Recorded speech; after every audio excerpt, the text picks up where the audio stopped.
not the one to mess with, especially not the one to trash talk to. Because when he put his focus into whatever it is he about to do on that basketball court, he becomes a pure basketball genius, the only basketball genius, the best basketball genius, and the greatest of all time.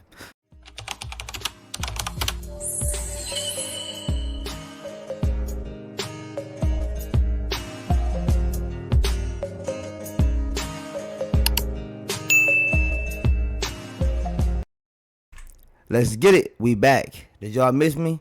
Y'all know I ain't been here in a while, but we got the best Larry Bird versus cocky instigator story ever told. And we want to jump into this video because we all love these prime Larry Bird videos. Hey, if you're new to the channel, it's your boy DtaeNoDinero. Got with Dtae Reacts, the best reaction channel in the nation. So be sure to hit that subscribe button. Also, like this video, y'all. We've been doing very good with the likes. And also, turn your notification bell on. That way you don't miss out on no future videos.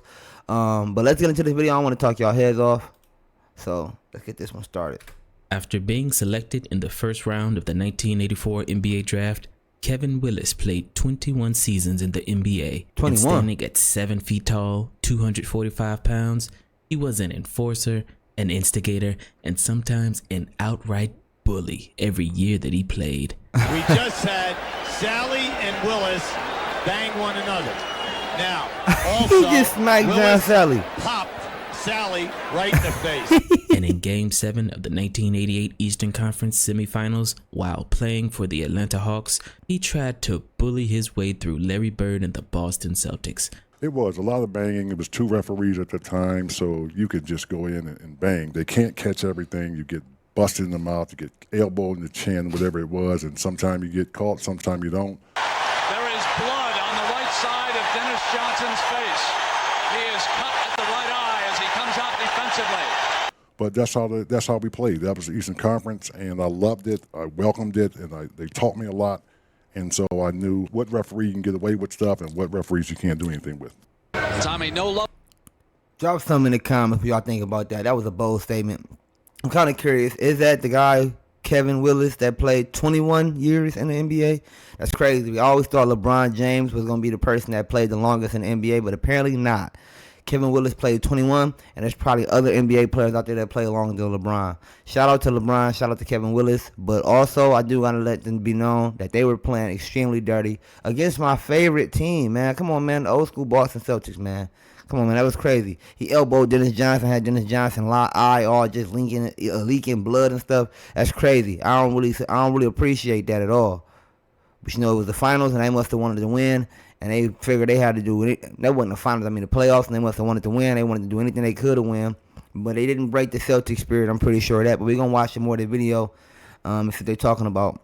Like I said, if y'all new to the channel, you ain't liked the video yet, come on, y'all, send them likes up, send them likes up. That way more people can come check the channel out. I know I ain't been here in a couple of days, but you know I'm back consistent again, so I apologize. But we be back with the reactions. I've been seeing y'all comments. I'm gonna be responding to some comments too, getting back and knocking them out too. So just make sure y'all keep commenting. I was preoccupied with some other stuff. You know, stuff happened to me in my real life, and you know I just gotta take care of it. But other than that, let's get back to the video, y'all. Love loss between Willis and McHale in this series. It's been going on the whole series. A little contact here and there. You watch him right now. And here's some serious stuff going on as McHale held him. And then Willis just smacked him in the nose. And then back comes McHale, and they call the second one. You didn't see the first one. All you did was see the second one. If you want to make a footprint in this game, you want to make a name for yourself. The physical part, that was great. Do it when you need it. But it's all mental. It was mental. Unfortunately, Kevin Willis picked the wrong one to play mind games with, because at the end of the third quarter, with Larry Bird having a relatively quiet game up until that point, Kevin Willis did something to set Larry Bird off, and the ultimate instigator accidentally ignited one of the greatest fourth quarter performances of all time. That fourth quarter, maybe the best fourth quarter as far as mano of all time. In that series, Larry Bird and the Boston Celtics were facing the greatest Atlanta Hawks team in franchise history, led by the human highlight film Dominique Wilkins. 15 seconds. Here's Eddie Johnson. Wow. And what a spectacular dunk. He was spectacular. I mean, just spectacular. The dunks. The explosions to the basket. So we're playing. It's Neek's a rookie. He's coming in. The ball goes up. You know. I push C-Web. You know how you clear space. You get that rebound every day. You're not even worried about it because I push it and I go up to get it. And all of a sudden, man, there's just a force all over my shoulder. He grabs it. He dunks it. You know those short shorts? They were right here. I tell you right now. I mean, he threw that thing down, and I was like, oh my! And Larry has the classic line. Larry goes. You know, Larry never got too excited. He goes, shoot, I better box that guy out, huh, Kev? I said, yeah. I suggest you put a body on him. That was one of the craziest things ever. I'd never seen a guy that high in my life. He just threw it down. Short shorts right here, huh, kid? Right here, baby. That was not, I still have nightmares about that, Smitty. Obviously. When I was young in basketball camps, kids would always ask me, have you ever been dunked on? And I said, every game, by my teammate, you know. I don't know how many times I thought I was getting the offensive rebound, and then all of a sudden this guy is jumping over me.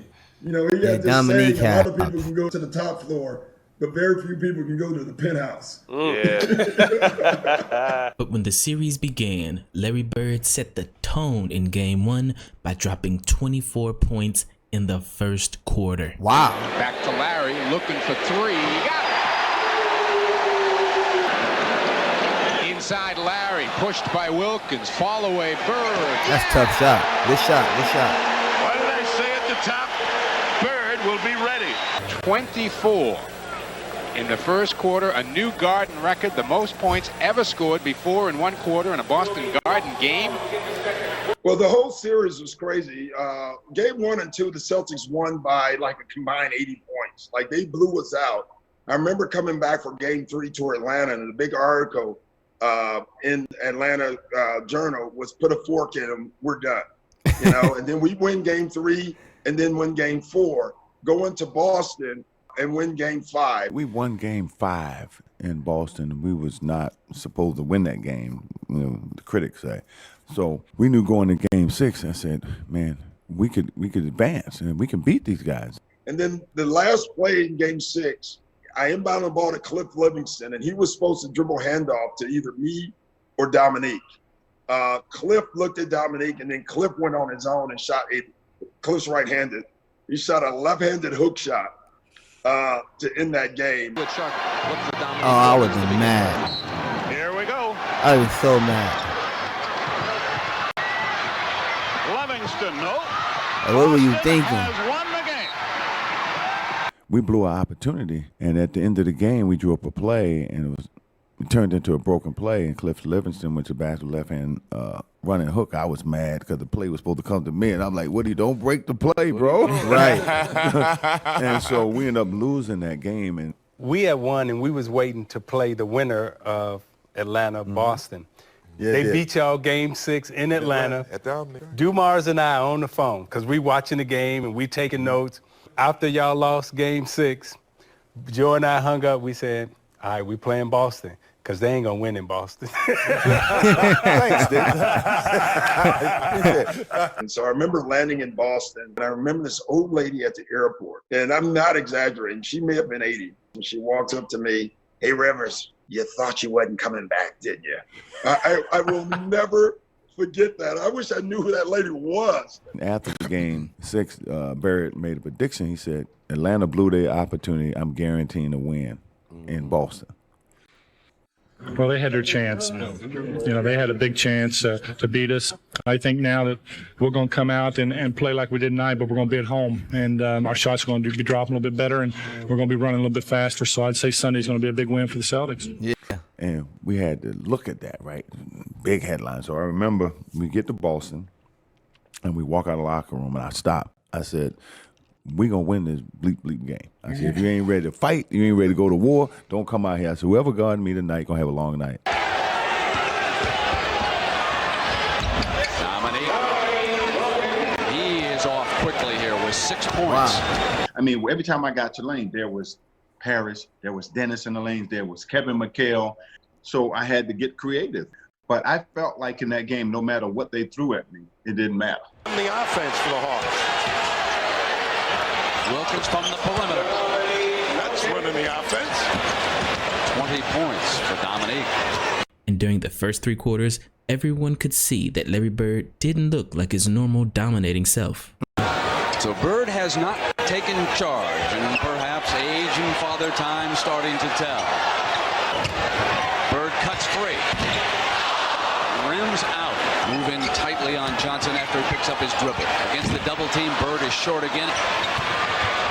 Bird on the pull-up. Doesn't get the roll. So the superstar who put the pressure squarely on his shoulders by guaranteeing a victory here for Boston in number 7, struggling in the opening period. And when Kevin Willis saw a glimpse of weakness, he got way too cocky and decided that this was his chance to break Larry Bird's spirit. But instead of breaking Larry's spirit, all he did was wake up a sleeping giant. Yep. You know, Bill, I was that guy who wanted to be physical, the enforcer on the team and all that. And I had to sort of try to protect Dominique. And so when Willis Reed became assistant coach, he got in my ear. Willis Reed said, man, listen, the physicality is great, but it's the mental side of the game I want you to start focusing on. Never forget this.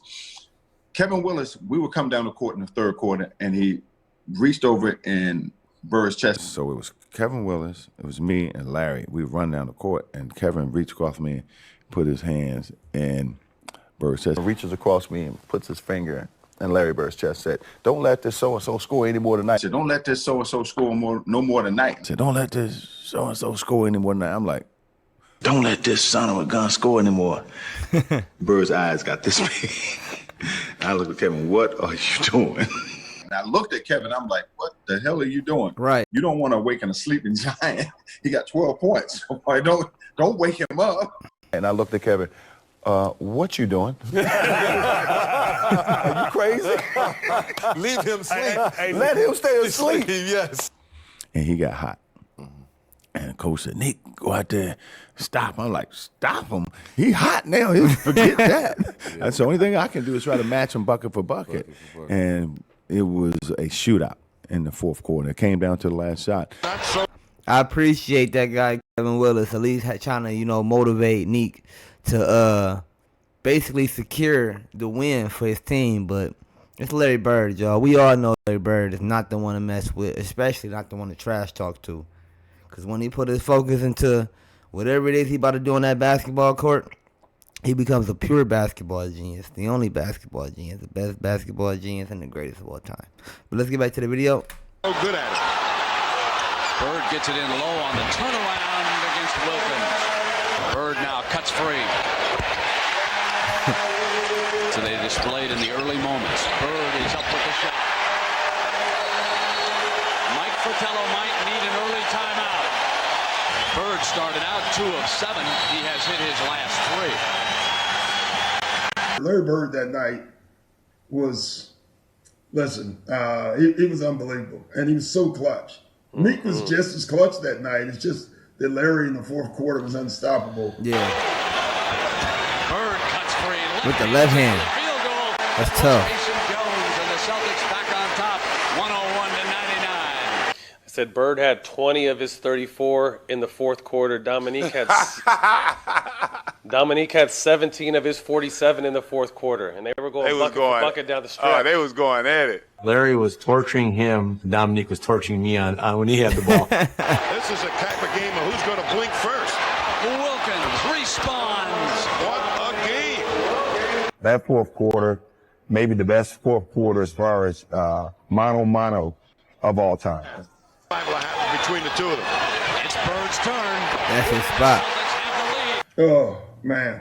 It was crazy, too, because it's rare in a game you feel it. Right. That was one of the few games I was saying, this was a hell of a game right now. It was a hell of a game. And what's even more impressive is that in those 1988 playoffs, Larry Bird had painful bone spurs in both feet that were so bad that he didn't even play the following season because he had to get surgery on both feet. And though Larry Bird played a few more seasons, this injury essentially ended Larry Bird's dominant career as we knew it because he was never the same again. However, on this night, with 2 bad feet, Larry Bird disregarded the pain and went shot for shot with one of the greatest scorers of all time. and once again proved why he's the toughest player in NBA history. In '88, we were banged up a little bit. Matter of fact, the great story about this series is I remember before this big game against Dominique that Larry was out shooting, and I was out shooting early at one end of the court. Larry was down at the other end, and I noticed that Larry was down there like shooting left-handed jump hooks from like 12, 15 feet. Now, he made left-handed shots, but I saw him shooting right-handed jump hooks from 12 or 15 feet. And I went down there and go like, what are you doing? He goes, my Achilles tendons are killing me. My step back it won't work tonight. I need that jump hook. And wow. He made something. That's dedication. Game. I mean, it's just unbelievable. That just tells you his confidence and tells you what kind of a player he was, just to have a game plan of what shots he was going to make that night. Bird attempting to break free, stays with it, and the foul. And one. The continuation for Larry Bird. Now watch Bird just get the ball and wheel into the defense. That's banged and lets it fly lefty. Hail Mary. Just like he rehearsed it. To watch him just gut it out and just to will his body to even finish that game, let alone score 20 in the fourth quarter of a Game 7 is mind-boggling to me. Man, he was doing a little bit of everything. I don't know really what he was doing in that fourth quarter, but the stuff that he was doing, it was unbelievable, man. I mean, he was throwing left-hand shots, running hooks. His game was at another level. We was trying to match each other's will, and so it was just a game who was going to hit first. Right in his face. Right in his face. He don't care. Larry Bird on fire.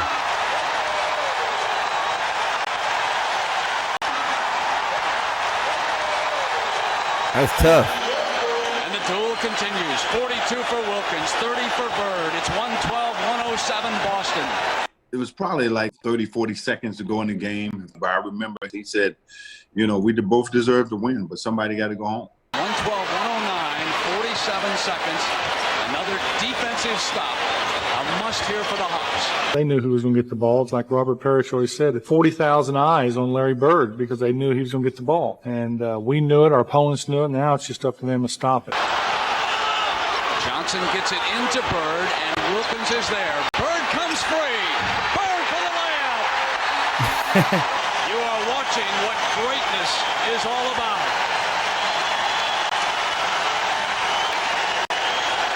We began the broadcast by telling you about Larry Bird, who following the Game 6 victory by the Celtics in Atlanta, guaranteed a win in number 7, saying the Hawks blew their chance by losing number 6. Larry Bird started the game slowly, but here in the fourth period, he has shown you why he's a future Hall of Famer. Wow, they knew he was going to be a Hall of Famer then. But this quote says, they might as well forget it. They've got no chance. They had a chance to beat us, and we all knew if we lost, it meant vacation tomorrow. And they put their blood, sweat, and tears into that game, especially Larry Bird. 20 points this quarter. He is 9 of 10 in this period. He has hit his last 6 field goals. And as far as Larry Bird is concerned, it's Detroit, here we come. The miss, and that's it. Boston 118, Atlanta 116. I mean, that was one of the greatest performances I've seen from a guy in those circumstances. Because you're talking about 7th game in the playoffs. To carry his team the way he did in that fourth quarter, man, to his credit, man, he took the Celtics and put them on his back. Literally. And pretty much that was it.